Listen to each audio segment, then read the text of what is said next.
Historia verdadera de la conquista de la Nueva España de Bernal Díaz Castillo, por la alumna Grecia Viridiana Hernández Villarreal. Bernal Díaz del Castillo nació en el año 1495 o 1496 en Medina del Campo, Castilla, y falleció el 3 de febrero de 1584 en la antigua Guatemala, Virreinato de la Nueva España. Fue hijo de Francisco Díaz del Castillo y María Díaz Rejón. También sobre su infancia y adolescencia se tiene muy poca información. No se enfocó en los estudios porque prefería la carrera militar. Participó en la conquista de Chiapas y en 1524 partió con Hernán Cortés a la conquista de las Ibueras, Honduras, que resultó un fracaso, por lo que regresó por tierra a la Ciudad de México. Escribió una de las crónicas más importantes de la conquista de México y durante casi toda su vida en las Indias luchó porque le fueran reconocidos y premiados sus méritos de conquistador, algo que obtuvo en parte. A continuación vamos a observar algunos hechos relevantes de Bernal del Castillo. Primero, fue cronista de Indias, encomendero en Nueva España y Guatemala, soldado de Hernán Cortés durante la conquista de México, pero también de Pedro Arias Dávila, Francisco Hernández de Córdoba y Juan de Grijalva. En 1514 se embarcó a América viajando sucesivamente con las expediciones de Pedro Arias de Ávila, Centroamérica. De Panamá se marchó a Cuba, con Francisco Hernández de Córdoba, Yucatán, y como ya lo hemos mencionado, con Juan de Grijalva, Tabasco. Bernal Díaz del Castillo participó en la expedición de Hernán Cortés a México. Fue soldado en la fuerza de Pedro de Alvarado, que estuvo en la conquista de Cuba, las exploraciones a Centroamérica y posteriormente se sumó a la campaña de Cortés en México. También en algunas expediciones de conquista en Guatemala y Honduras. Bajo el mando de Alvarado, Díaz del Castillo fue testigo de la lucha por el territorio del Imperio Mexica. Vio cómo eran derrotados los tlatoanes, Moctezuma II y entre otros más. Cortés y sus soldados atacan el corazón del imperio, Tenochtitlán. Durante el ataque es capturado el emperador Moctezuma II, el cual fue encerrado en su propio palacio. Vivió la llamada Noche Triste y peleó por la toma de México Tenochtitlán. Época. La historia verdadera de la conquista de la Nueva España fue escrita en Guatemala en el año 1568, siglo XVI. A los 73 años de edad, Bernal Díaz del Castillo cierra su narración y envía una copia al Consejo de Indias. La había empezado 16 años antes, cuando leyó indignado la crónica oficial de la conquista de México, que por encargo de Hernán Cortés y sin haber pisado la Nueva España, había redactado Francisco López de Gomara.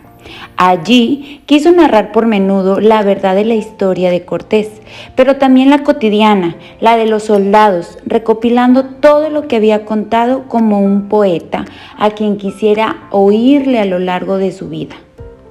Algunas características literarias que podemos encontrar en esta obra son las siguientes. Más adelante también observaremos algunas otras características literarias que también predominan en dicho texto.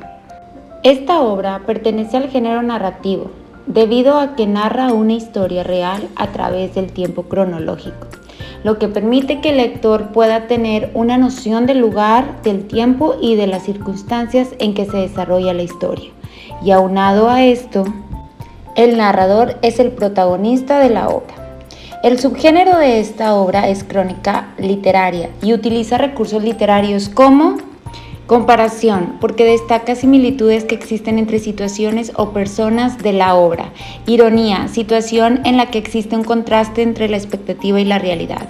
Metáfora, porque expresan por medio de conceptos diferentes lo representado en una realidad. Metonimia, sustituye palabras sin que el significado de la oración se vea afectado. Las características literarias que podemos encontrar en este texto son variadas. Es un texto en el que describe ampliamente cada uno de los hechos y aventuras que los personajes principales junto con los soldados atravesaron. por lo que se puede decir que es un tipo de texto descriptivo. Sin embargo, también es narrativo, puesto que relata hechos ocurridos en tiempo y lugar, como fueron las distintas costas a las que llegaron intentando conquistar.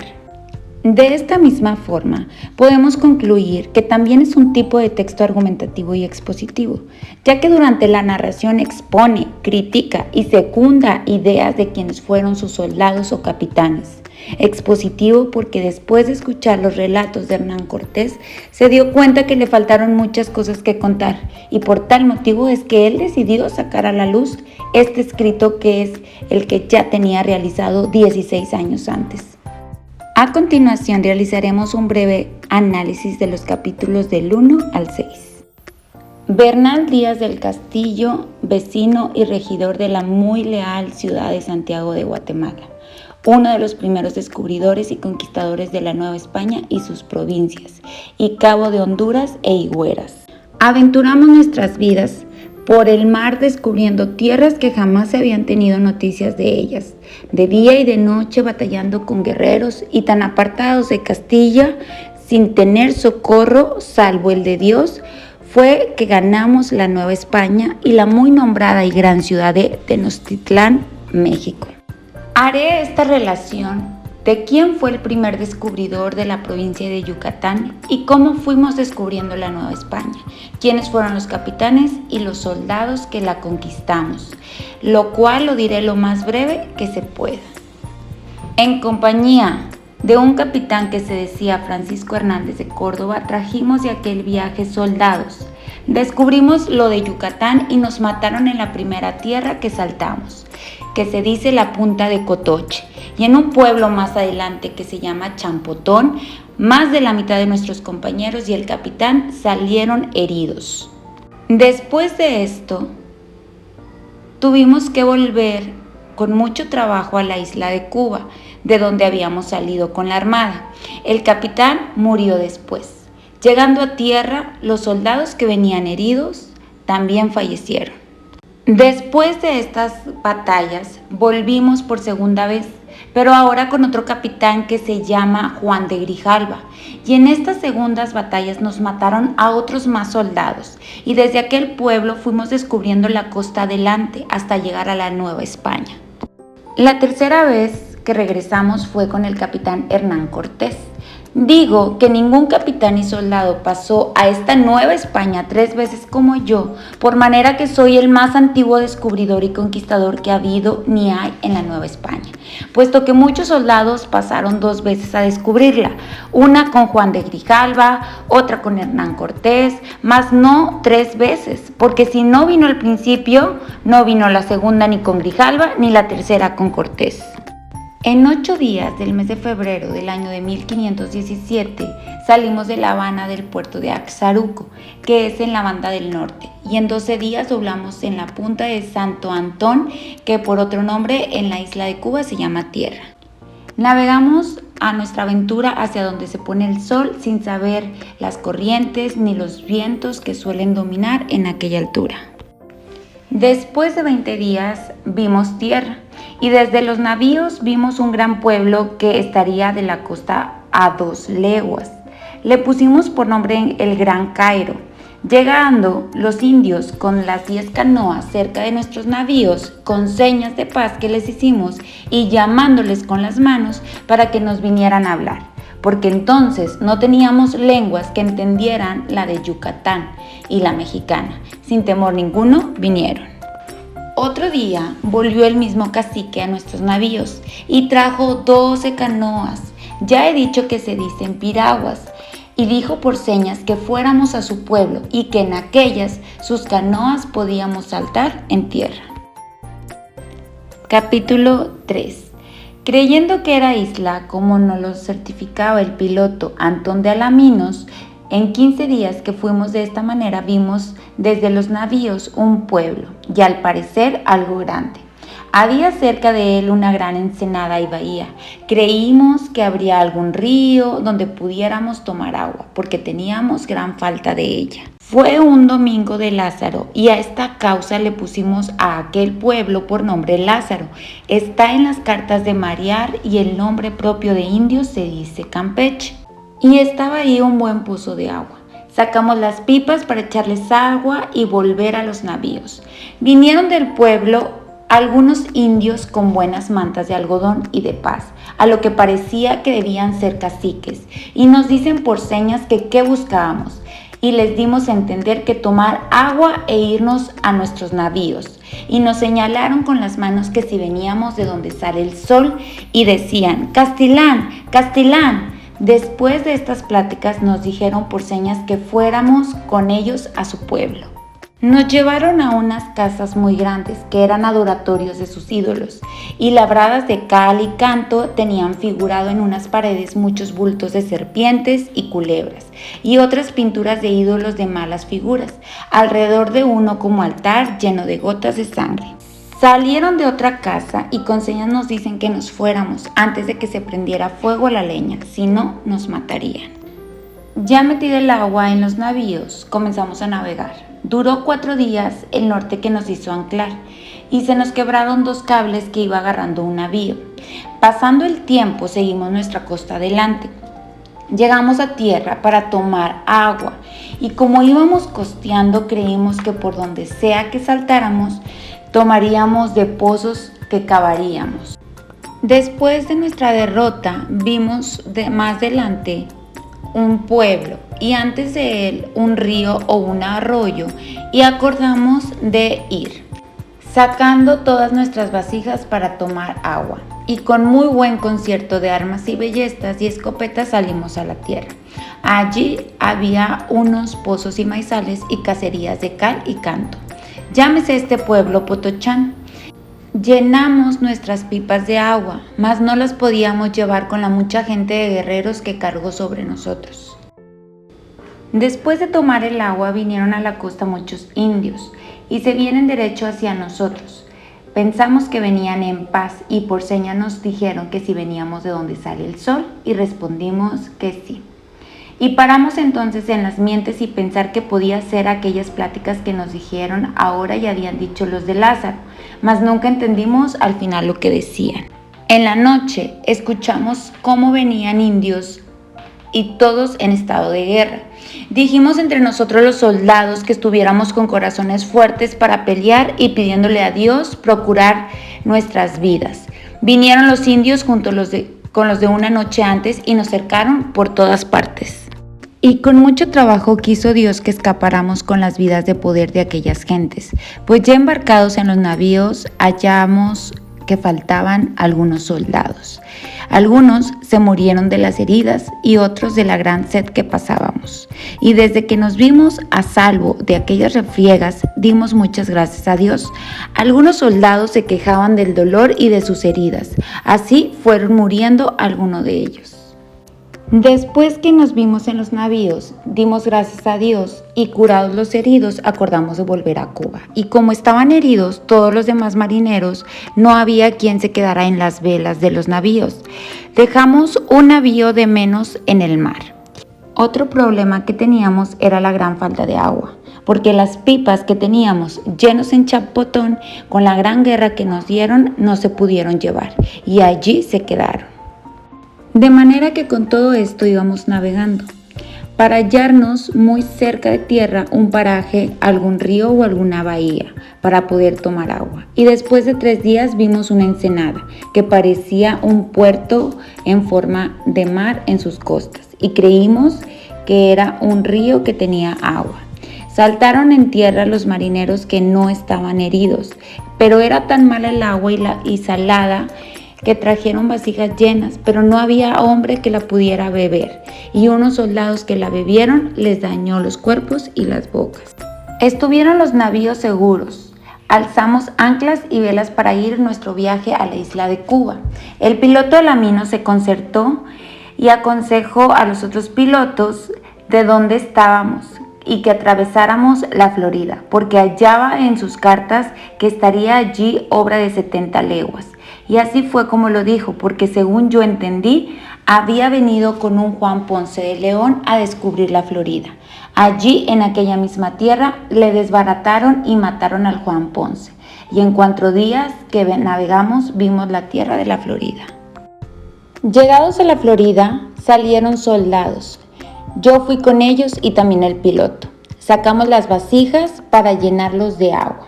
Y como el capitán estaba muy mal herido, nos rogó que en todo caso le trajéramos agua dulce, que se secaba y moría de sed, porque el agua que había era salada y no se podía beber. Llegando a tierra, cerca estaba el mar. El piloto Alaminos reconoció la costa y reconoció que había ido con Juan Ponce de León. En una playa que se hacía muy ancha hicimos pozos, donde nos pareció encontrar agua dulce. Y quiso Dios que encontráramos buena agua para curar a los heridos. Estuvimos 1 hora. Ya que nos queríamos venir a embarcar con nuestra agua, muy gustosos, vimos venir un soldado que habíamos puesto en vela, dando muchas voces diciendo: «¡Alarma, alarma, que vienen muchos indios de guerra por tierra!» y otros en canoas por el estero. Hirieron a algunos de nosotros y a mí me dieron un flechazo de poca herida. Después de esta guerra le preguntamos al soldado que pusimos por vela. Dijo que le vio apartar con una hacha en las manos para cortar un palmito por donde venían los indios y que por aquellas voces vino a dar el mandado y que entonces lo debieron de haber matado. Luego fuimos en busca de nuestro soldado, pero no había rastro. Todo parecía indicar que se lo habían llevado. Nos volvimos a embarcar y llevamos el agua dulce, con que se alegraron todos los soldados como si entonces les diéramos la vida. Los mártires, que son unos bajos que así los llamaron: «Hermanos, ayudad a dar la bomba, pues veis que estamos todos muy mal heridos y cansados de la noche y del día». Y respondían los levantiscos: «Fácetelos vos, pues no ganamos sueldo, sino hambres y sed y trabajos y heridas como vosotros». Por manera que les hacíamos que ayudasen y que malos y heridos como íbamos, mareábamos las velas y dábamos en la bomba. Nuestro Señor nos llevó al puerto de Carenas, donde ahora está poblada la villa de La Habana. Y cuando nos vimos en tierra, dimos muchas gracias a Dios. Volvamos a decir de nuestra llegada a La Habana que luego tomó el agua de la capitana un buzo portugués que estaba en aquel puerto. Y escribimos a Diego Velázquez, gobernador, haciéndole saber que habíamos descubierto tierras de grandes poblaciones. Y las gentes traían vestidos de ropa de algodón y cubiertas sus vergüenzas. Tenían oro y labranzas de maizales y otras cosas que no me acuerdo. Y nuestro capitán Francisco Hernández se fue desde allí por tierra a una villa que se decía Santi Spíritus, donde era vecino, donde tenía sus indios. Y como iba mal herido y todos los soldados, nos fuimos cada uno por nuestra parte a la isla adelante. Diego Velázquez preguntaba que si había minas de oro en su tierra y por señas a todos le daban a entender que sí, y le mostraron oro en polvo y decían que había mucho en su tierra y no le dijeron la verdad, porque claro está que en la punta de Cotoche ni en todo Yucatán no hay minas de oro ni de plata. Dejemos esta plática y diré que todos los soldados que fuimos en aquel viaje a descubrir gastamos la pobreza de hacienda que teníamos, y heridos y empeñados volvimos a Cuba, y que cada soldado se fue por su parte, y el capitán luego murió. Estuvimos muchos días curando las heridas y que murieron muchos soldados. Esta ganancia trajimos de aquella entrada y de aquel descubrimiento. Diego Velázquez escribió a Castilla, al Real Consejo de Indias, que él lo había descubierto y gastado mucha cantidad de pesos en descubrirlo, y no reconoció la memoria de nosotros que fuimos quienes estuvimos en guerra y lo descubrimos también. Mi comentario final después de haber leído esta obra. En lo personal considero que es una lectura que se debe de realizar más de una vez, porque las palabras que podemos encontrar en ellas es de un español castellano de hace muchos años, entonces nos permite tener que hacer la lectura de ella una u otra vez hasta poder comprender qué es lo que quiere el autor decir o contar de estos hechos. Entonces considero que para llevar este texto a la secundaria, es necesario que nosotros como maestros llevemos representaciones gráficas, los personajes, que ayudemos a que los alumnos se imaginen cómo son los espacios en donde se desarrolla estos capítulos de esta obra. Entonces considero que, aunque es un poco larga, sí es complicada de leer y de entender en la primera lectura. Tiene una gran cantidad de aspectos descriptivos que nos permite utilizar la imaginación y darnos cuenta cómo fue que se llevó la conquista a estos lugares y quiénes fueron los capitanes y todo lo que vivieron, no solo los capitanes, sino también los soldados que lucharon, que conquistaron, que buscaron, y todas las travesías que tuvieron que pasar para poder descubrir nuevos lugares. En lo personal, es una lectura que te deja mucho aprendizaje, pero que sí es necesario dedicarle más veces la lectura de esta misma. Y de esta forma es la que yo concluyo, y una disculpa por los errores cometidos. Muchas gracias.